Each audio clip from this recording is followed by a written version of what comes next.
नाज़रीन मोहतरम अस्सलामु अलैकुम। औज़ुबिल्लाहि मिनश्शैतानिर्रजीम बिस्मिल्लाहिर्रहमानिर्रहीम। अल्हम्दुलिल्लाहि रब्बिल आलमीन वस्सलातु वस्सलामु अला अशरफिल अंबिया'i वल मुरसलीन मौलाना सय्यदना नबियना शफीअना अबुल क़ासिम मुहम्मद व बारिकना सल्लल्लाहु अला मुहम्मदिन व आलि मुहम्मद। नाज़रीन, मैं आपके सामने हाजिर हुआ हूँ इस्लामिक क्लासेस के सिलसिले में, जिसमें हमारी गुफ्तगू का जो मौजू है वो मुस्तकिल चल रहा है रूल्स ऑफ इस्लाम। हमें रूल्स ऑफ इस्लाम किस तरीके से सीखना चाहिए, कब सीखना चाहिए और क्यों सीखना चाहिए, ये इंशाल्लाह अगर आप हमारी तमाम जो है वो क्लासेस को सुनेंगे तो तमाम चीज़ें आपके लिए रोज़े रोशन की तरह आश्कार हो जाएंगी। अगर हमने इस्लाम को कबूल कर लिया है और तमाम चीज़ें हमने अपने इससे पहले वाले बयानात में जिक्र किया है कि जब हम इस्लाम को कबूल कर लेते हैं और तमाम चीज़ें हो जाती हैं और हम इस्लाम की बुनियादों को भी जो है वो मान लेते हैं, तो सबसे पहली चीज़ जो आती है इस्लाम में हमारे ऊपर फ़र्ज़ बनकर अमल की, उसमें तो वो होती है नमाज। अब हमारे लिए सबसे पहले जानना ये ज़रूरी है कि नमाज के जो भी रूल्स हैं, यानी इस्लाम के रूल्स जो है, सबसे पहले जो शरीयत इस्लाम ने आपके ऊपर जो चीज़ें वाजिब करार दिया है, उसमें सबसे पहले, क्योंकि हम बचपने से सुनते आए हैं कि जब हम बहुत छोटे थे और हमें मकतब में पढ़ाया जाता था, तो हम फुरूए दीन की बहस में जब जाते थे तो सबसे पहले बताया जाता था कि अव्वल जो है वो नमाज है। जब अव्वल नमाज है तो नमाज के क्या आज तक हम रूल सीख पाए कि नहीं, ये एक लम्हे फिक्रिया। और अगर नहीं सीख पाए तो नाज़रीन अभी भी वक्त गनीमत है कि हम तमाम नमाज के जो है रूल्सों को सीख लें, क्योंकि हम इबादतें तो कर रहे हैं, हम नमाजें तो पढ़ रहे हैं, हम जो है तमाम मुस्तहबात नमाज, हम तमाम वाजिबात नमाज, हम ईद की नमाज, हम जुमा की नमाज, हम पंजगाना नमाज, हम तमाम नमाजें तो पढ़ रहे हैं। पता नहीं वो बारगाह रब्बुल इज़्ज़त में काबिल कबूल है कि नहीं। और उसके लिए ज़रूरी ये है कि उसके रूल्स के एतबार से हम अदा कर रहे हैं कि नहीं, जो इस्लाम ने हमें उसके रूल्स बताए हैं। देखो कौन कौन सी चीज़ें इनमें वाजिब है, कौन कौन सी चीज़ें इनमें मुस्तहब है, कौन कौन सी इसमें चीज़ें मकरूह हैं, ये तमाम चीज़ों को हमें जानना ज़रूरी है कि नहीं ज़रूरी, ये मैं आपसे पूछ रहा हूँ। क्योंकि जब कोई इंसान किसी फेल को अंजाम देता है तो सबसे पहले उसके लिए ज़रूरी ये होता है कि उसके तमाम कानून को वो जाने। अगर कानून, मिसाल के तौर पर हम एक मेज़ बनाने के लिए बैठ गए और तमाम जो है चीज़ें हमने लकड़ी जमा कर लिया और ये तमाम चीज़ें जमा कर लिया, उसके बाद हमें उस बात का इल्म नहीं है कि ये जो मेज़ जो है वो किस तरीके से बनेगी, तो क्या हम मेज़ बना पाएंगे? क्योंकि हमें इल्म नहीं है। हमारे पास तमाम आसास मौजूद हैं, अगर हमें खुद नहीं मालूम कि ये मेज़ किस तरीके से बनेगी, तो हम कभी ज़िंदगी में जो है वो मेज़ को बना नहीं सकते। इसी तरीके से हमारे पास मस्जिदें भी मौजूद है, हमारे पास मुसल्ले भी मौजूद है, हमारे पास कुरान भी मौजूद है, हमारे पास सिजदा भी मौजूद है, हमारे पास तस्बीह भी मौजूद है, हमारे पास हमें उठना बैठना भी आता है, हमें अल्लाह अकबर कहना भी आता है। लेकिन क्या हमें ये तमाम जो नमाज को पूरी तरीके से कामिल करती है चीज़ें, वो तमाम चीज़ें मालूम है कि नहीं, उसका इल्म है कि नहीं है? और अगर हमें नहीं है तो हम ज़रूरी नहीं है कि वो हम नमाज जो है वो सही तरीके से अदा कर सकें। क्योंकि हमें तो उसके तमाम असबाब तो हमारे पास मुहैया है, लेकिन हमें इल्म इस बात का नहीं है कि उसमें कौन सी चीज़ें वाजिब है, कौन सी चीज़ें मुस्तहब है, कौन सी चीज़ें हराम है, कौन सी चीज़ें मकरूह है। इस चीज़ का हमें इल्म नहीं है। तो सबसे पहले हमें सीखना है कि जो रूल्स ऑफ नमाज हैं, रूल्स ऑफ इस्लाम है, रूल्स ऑफ रोज़ा है, रूल्स ऑफ वज़ू है, इन तमाम से रूल्स ऑफ हज हैं, इन तमाम चीज़ों का सीखना हमारे लिए सबसे पहले नाज़रीन ज़रूरी है। अगर हम नहीं सीख रहे हैं तो वाकई हम अपनी ज़ात को नुकसान में ले रहे हैं। यानी हम अपनी ज़ात के साथ जो है, खुद अपनी ज़ात के साथ दगा कर रहे हैं।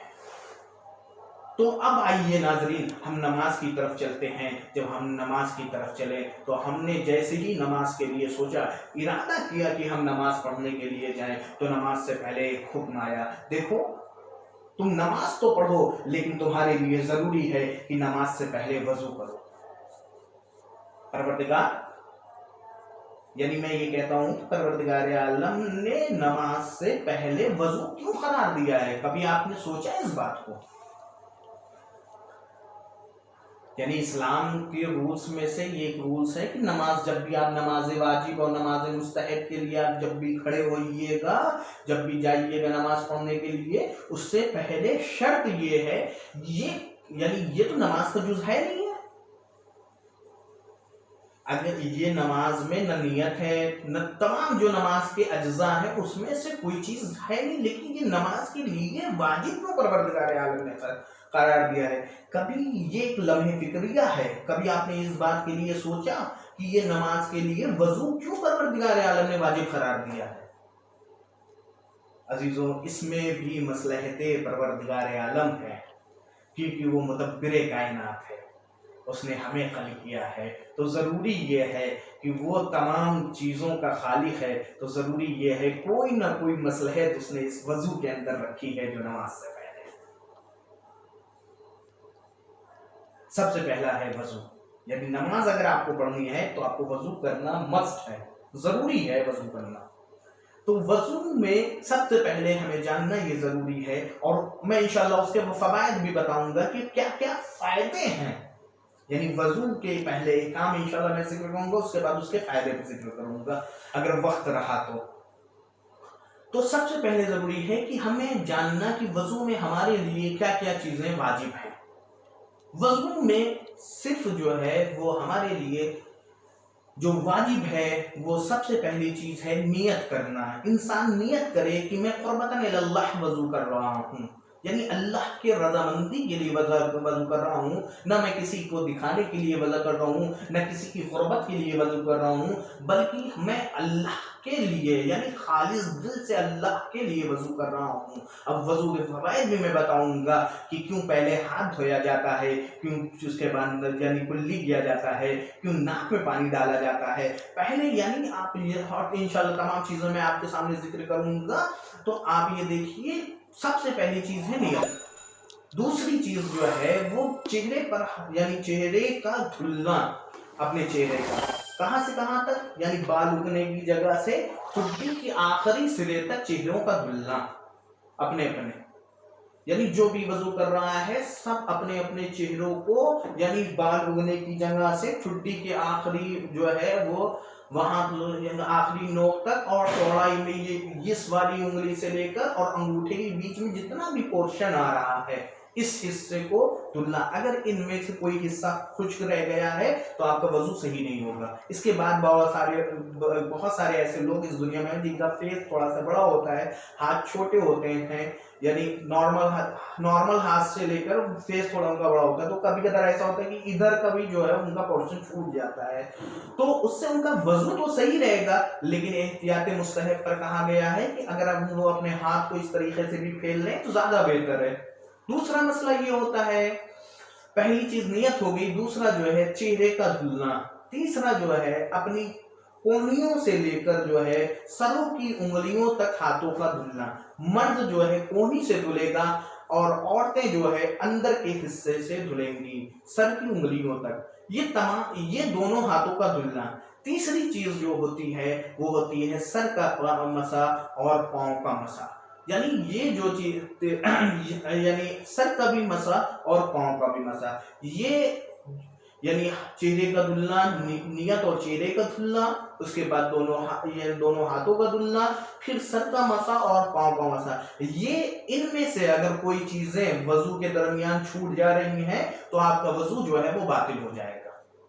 और इन तमाम अरकान में से यानी कोई भी किसी भी तरीके से कोई चीज यानी यानी हाथ में कहीं पर छूट गया और खुश्क रह गया, मिसाल के तौर पर हाथ आप धुल रहे, यहाँ पर आपका खुश्क रह गया और आपने पूरा हाथ धुल लिया, तब भी आपका वजू बातिल हो जाएगा।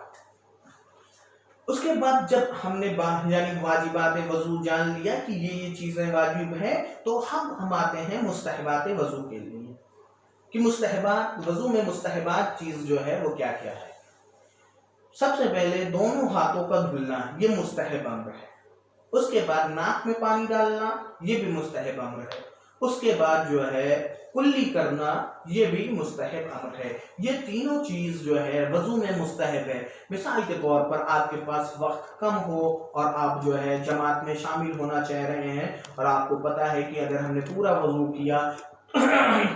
किया तो हमारी जमात छूट जाएगी, तो आपके लिए जरूरी ये है कि आप जल्दी से वाजिबात को अदा करें और वजू में वाजिबात को अदा करें और जाकर जमात में शामिल हो सकते हैं। या नमाज कज़ा होने का डर है, ये तमाम बहुत सारे इंशाअल्लाह धीरे धीरे अबहास जब होंगे तो इंशाअल्लाह जिक्र किए जाएंगे। तो नाजरीन, आपने कभी गौर किया तो ये तीन चीजें जो है वो मुस्तहबात में से थी। अब आपने कभी गौर किया कि वजू में जो ये तरतीब है वो क्यों, परवरदिगार आलम ने क्या मसलहत थी जो वजू में जो ये तरतीब से बयान किया गया है। यानी वजू में तरतीब व आज़ाए वजू जो धुले जाते हैं उसमें तरतीब क्यों जरूरी है। पहले मसा कर ले इंसान, फिर सर का मसा कर ले या पांव का मसा कर ले, या पहले दोनों हाथों को धुल ले या पांव का मसा कर ले, कुछ भी कर ले, ये तरतीब क्यों वजू में जरूरी है। कभी गौर किया इसमें आपने? इस मौजू पर कभी आपने गौर किया कि परवरदिगार आलम ने जो ये तरतीब रखी है वजू में कि पहले हाथों को धुले, फिर उसके बाद कुल्ली करें, फिर उसके बाद नाक में पानी डालें, फिर फेस अपना धुले, फिर उसके बाद दोनों हाथों को धुले यानी कोहनियों से लेकर सरों की उंगलियों तक, फिर उसके बाद सर का मसा करें, फिर उसके बाद कभी भी आपने गौर किया कि ऐसा क्यों परवरदिगार आलम ने किया है, यानी क्यों तरतीब वजू के अंदर रखी गई है। यानी इंसान कुछ ज्यादा नहीं अजीजों, हाँ नाज़रीन, इसमें भी मसलहत है। अगर मसलहत ना होती तो ये तरतीब ना होती, यानी वो मुतब्बिर कायनात है। वाकई आपके ये छोटा सा वजू है, लेकिन वारे उस मुतब्बिर कायनात का क्या कहना है कि जिसने इस कायनात को इतनी मुरत्तब बनाया, इतना मुरद्दब बनाया, तो वो वजू को कैसे मुरत्तब ना बनाता। पहले आपका हाथों, देखिए तरतीब में भी सिस्टम है। सिस्टम क्या है कि पहले आप अपने हाथों को धुलें, हाथों को धुलने से क्या होता है, जितने भी जराइम आपके पास हैं, मिसाल के तौर पे आपने किसी चीज को छुआ है या गाड़ी चला कर आए हैं या बाहर खड़े हुए थे, किसी दीवार पर हाथ रखे थे, यानी जो भी जराइम आपके हाथ में है वो सारे जराइम जो है, इसीलिए 3 बार हाथों को धुलना। एक बार में जराइम दूर ना हो तो दूसरी बार ले, दूसरी बार में जराइम ना दूर हो तो तीसरी बार हाथों को धुले। सुने, यानी 3 बार जो है वो जराइम अपने हाथों को धुले, ताकि जो है वो जराइम जो है वो दूर हो जाए आपके हाथों से। अब जब जराइम दूर हो गए तो उसके बाद जो है फिर उसके बाद जो है वो कुल्ली करना आता है, क्योंकि आपके जब आप रास्ते में या बाहर निकलते हैं या कोई चीज खाते हैं तो दुनिया की चीजों में जाहिर सी बात है जो जराइम होते हैं जो आपके हलक और मुंह तक चले जाते हैं, वो कुल्ली करने से जो है वो निकल जाए, ताकि यानी आपका मुंह जो है वो साफ हो जाए। मुंह के अंदरूनी जो हिस्सा होता है यानी फेस का यानी मुंह का, वो आपका जो है कुल्ली करने की वजह से वो निकल जाए। उसके बाद होता है नाक में पानी डालना। 3 बार आप नाक में पानी डालते हैं। आपने कभी गौर किया कि सादे दिनों में कभी आपने अपनी नाक को बहुत कायदे से जो है नाक में पानी डाल कर धुला है? नहीं धुला होगा। या कभी ऐसा हुआ है कि आप नज़ला हो गया हो या कोई ऐसी बीमारी हो गई हो जिसकी वजह से जो है आपकी नाक में कोई प्रॉब्लम हो, तब तो शायद मुमकिन है, या कोई दाना निकल आया हो अंदर, तो आप शायद जो है ठंडक पहुंचाने के लिए या कुछ पहुंचाने के लिए आप पानी डाल रहे हो। लेकिन आमतौर पर जो है आपने कभी भी अपनी नाकों को जो है वो पानी से नहीं धुला। सुबह उठते हैं मॉर्निंग में, मुंह धुलते हैं, पेस्ट करते हैं, बट आप नाक में पानी डाल के उसको नाक को नहीं धुलते। लेकिन परवरदिगार आलम ने नमाज के जरिए जो ये ऑक्सीजन आप लेते हैं नाकों से, नाक के जरिए जो सांस लेते हैं आप नाक के जरिए, जितने भी जराइम इस हवा में इस यानी उसमें पाए जाते हैं, इस जो है हवा के जरिए से आपके नाक में जाते हैं, परवरदिगार आलम ने इसी वजह से दिन भर में कम से कम 5 मरतबा आपकी नाक और आपके फेस और आपके मुंह को, यानी इस बहाने से जो है परवरदिगार आलम, यानी आप वजू जब करते हैं नमाज के लिए, यानी 5 मरतबा या 3 मरतबा, जितनी मरतबा जो है आप नमाज पढ़ने के लिए खड़े होते हैं, उतनी मर्तबा जो है आप अपने मुंह को भी धुलते हैं, अपने हाथ को भी धुलते हैं और अपनी नाक में पानी भी डालते हैं। तो आप ये गौर करिए कि परवरदिगार आलम किस तरीके से आपका ख्याल रखना चाह रहा है। देखो मेरे बंदे के हाथ में जराइम हो गए हैं, इसे वजू के जरिए से इसके हाथ धुलाओ। देखो मेरे बंदे के हाथ में जो है वो नाक में जो है जराइम जा चुके हैं। देखो इसको वजू में एक ऐसा जुज परवरदिगार आलम ने बनाया कि तुम सांस लेते हो, उस सांस में भी जो जराइम तुम्हारे नाक के अंदर गए हुए हैं वो पानी के जरिए से बाहर निकल आए, और जो तुम्हारे हलक और मुंह में खाने की वजह से या सफर करने की वजह से जो गए हुए हैं या बाहर निकलने की वजह से जो चीजें गई हुई हैं वो तुम्हारे मुंह से बाहर आ जाए। हाँ अजीजों, हाँ नाजरीन, सिर्फ ये लम्हे फिक्रिया है कि परवरदिगार आलम ने कभी आपने गौर नहीं किया होगा। तीसरा मसला ये होता है कि यानी जब हमने नाक में पानी डाल दिया, फिर एक मसला आता है फेस का धुलना, चेहरे का धुलना। तो चेहरे के धुलने की वजह से यानी ये भी एक फवायद है। डॉक्टरों ने यानी डॉक्टरों से पूछा गया कि ये चेहरा जो है वो चेहरे के धुलने के फवायद क्या है, तो इन्होंने जो बताया और तमाम इस्लामिक जो स्कॉलर्स वगैरह हैं उन्होंने जो बताया, तो कहने लगे आंखों को जो हम चेहरा धुलते हैं नमाज में, वजू में जो हम जो है वो चेहरे को धुलते हैं, तो वजू में जब हम चेहरे को धुलते हैं तो हमारी आंखें उससे तर होती हैं, उस पानी से हमारी आंखें तर होती हैं। इसीलिए पर आप अगर गौर करिए कि ये नमी आंखों की रोशनी का इजाफा होती है। यानी जो नमी हम वजू के लिए जब अपने आंखों पे पानी डालते हैं और जो नमी हमारे आंखों पर पड़ती है, ये हमारी आंखों को नूर बख्शती हैं। अगर आपने गौर किया हो तो इसी वजह से परवरदिगार आलम ने आंखों को पानी के अंदर रखा है। ये गौर किया आपने? यानी परवरदिगार आलम यानी ऊपर से भी उसको पानी चाहिए। और एक और मसलहत इसकी थी कि ये थी कि यानी जब इंसान वजू करता है और अपने चेहरे को धुलता है तो उसके लिए जरूरी ये होता है कि उसकी जो स्किन होती है, यानी जो उसकी जो जिल्द होती है वो नूरानी होती है। सिर्फ अगर उस पर पानी पड़ता है तो जितने भी, एक तो पहले जरासीम दूर होते हैं, दूसरी मसलहत ये है कि उसमें बुढ़ापा भी नहीं आता। और उसके बाद जो है आता है आपका हाथ का धुलना। ये जो हम हाथ धुलते हैं कोहनियों से लेकर हाथ यानी सरों की उंगलियों तक, तो इसमें भी परवरदिगार आलम ने एक फायदा रखा है। वो फायदा ये है नाजरीन कि परवरदिगार आलम ने हमारी कोहनियों से क्यों हुक्म दिया है कि तुम अपनी कोहनियों से यहाँ तक का हाथ धुलो। यानी कोई ना कोई तो मकसद जरूर होगा, कोई ना कोई तो जो है इसमें राज जरूर होगा। वो राज ये है कि यहाँ पर ये जब कोहनी होती है इंसान की, तो यहाँ पर इंसान की जो है 3 बड़ी रगें होती हैं जो हमें साइंस बताती है। जब इस पर हम पानी डालते हैं, तो जब हम इस पर पानी डालते हैं तो हम जिस वक्त इस पर पानी डालते हैं तो ये 3 रग जो है वो 3 जगहों से मिली होती है। एक दिमाग से मिली होती है, एक जिगर से मिली होती है, एक दिल से मिली होती है। ये तमाम तीनों चीजें जो है वो इन तीनों चीज़ों को तक़वियत हासिल होती है। और सर का मसा और पाँव का मसा, ये भी दोनों चीज़ें सर के मसा करने से इंसान का जहन तेज होता है, और पाँव के मसा करने से इंसान की बॉडी में जितने भी रगें हैं उनकी जो है जितनी भी इंसान की बॉडी की रगें हैं वो सब जो है वो बहुत तेज़ी के साथ इम्प्रूव होती है, और रगों में जो है वो खून तेज़ी के साथ दौड़ने लगता है। ये तमाम फ़वाइद थे वज़ू के, और ये तमाम अहकाम थे जो मैंने आपके सामने पेश किया है। और खुदावंद आलम से दुआ गो हूँ कि परवरदिगार आलम इस हमारी छोटी सी इबादतों को कबूल फरमाए जो हम इस माह रमज़ानुल मुबारक में इबादत कर रहे हैं, और खुदावंद हम सबको तौफीक अता फरमाए कि हम उसकी जितनी भी इबादत करें सब रूल्स ऑफ इस्लाम के एतबार से करें, सब क़ानून इलाही के एतबार से करें, बग़ैर रूल्स ऑफ इस्लाम के कोई भी इबादत हम अंजाम न दें। अस्सलामु अलैकुम व रहमतुल्लाहि व बरकातहू।